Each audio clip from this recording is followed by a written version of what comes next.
Hello there, welcome back to my channel. My name is Louise and this is Louise's Lifestyle. Thank you for joining me.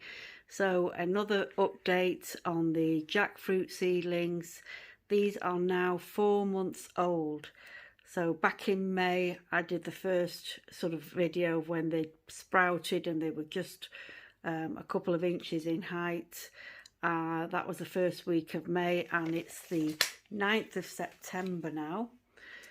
And so I've been doing monthly updates and sort of measuring the height of these because I was interested to see how fast they were growing in the grow tent.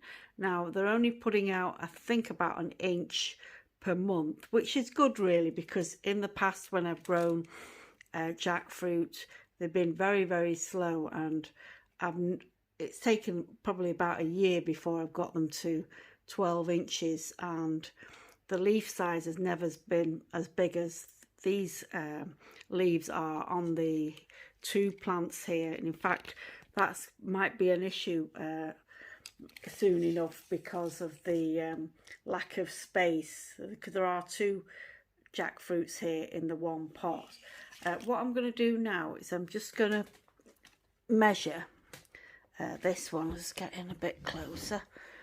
I'm going to measure there's two out of the two. This one is the tallest and it seems to be growing upwards more, whereas this one is sort of branching out. So let's pull that to one side. You can see two plants here. This one is wider, it's got a few branches. This one is, well, it's not just a single stem, it has got a little side branch down there. It's not really doing much, but so this one's concentrating on growing upwards. So that one I'm going to measure because that's the tallest of the two. So I'll just pause the camera and get my tape measure. So I've got my tape measure. Gosh, I don't want to knock the leaves, the new leaves on this plant. Okay, so we're getting there, and it's, I would call that about 13 inches, because by the time that leaf is unfurled, it will definitely be at the 13-inch mark. So it's about an inch, it's grown an inch since the last video. So the other one is probably about an inch shorter.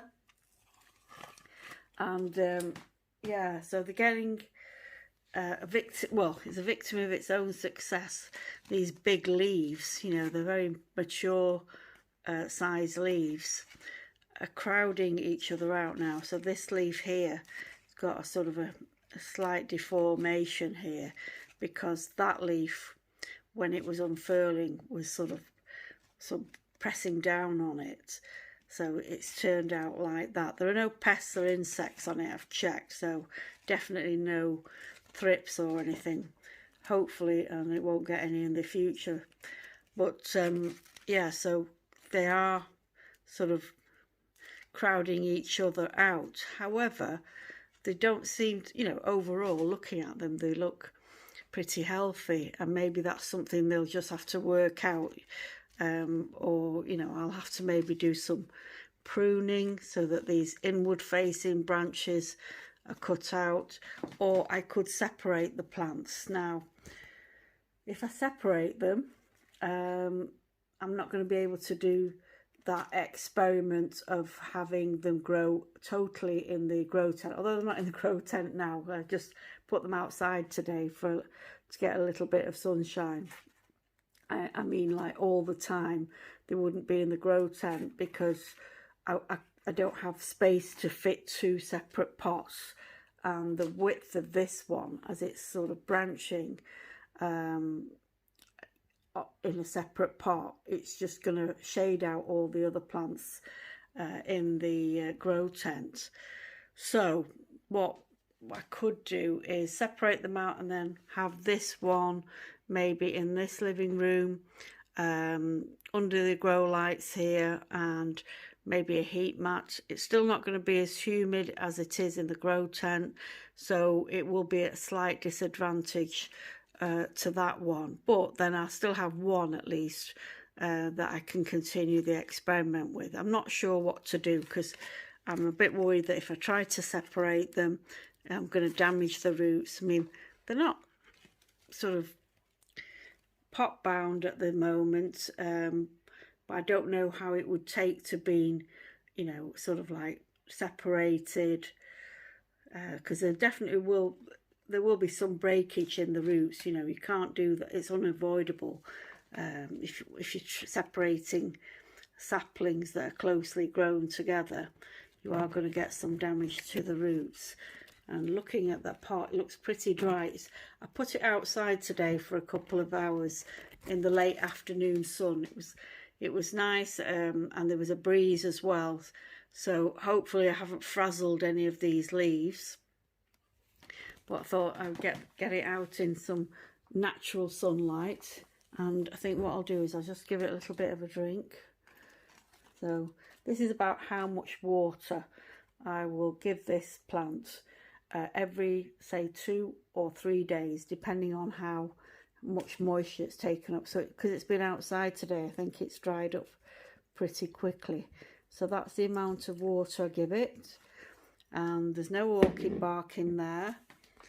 It's just compost, and that perlite wasn't actually meant for this pot. It fell from another pot. I was lifting it out, a few grains scattered, but the rest of the pot doesn't actually have perlite in it. It's just compost.